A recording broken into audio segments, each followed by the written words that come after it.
What's up, guys? Today we're making my version of some Cowboy caviar. So let's get to it. So we're going to start by taking a pan over medium-high heat, putting garlic, our corn, some lemon juice, and then some paprika in there. And we're just going to cook that on its own for about 3 minutes. While you're cooking that, we're going to cut up our zucchini into tiny little chunks, and then we're going to add it to the corn. And then we're going to sit there and let that cook for another 5 minutes, continuously stirring, and take it off the heat.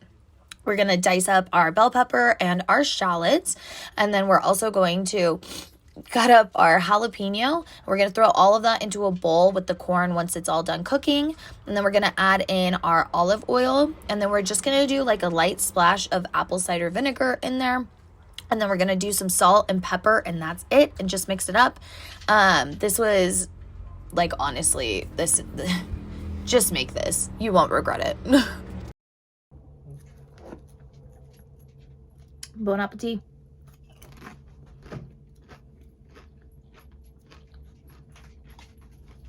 It's super fucking refreshing.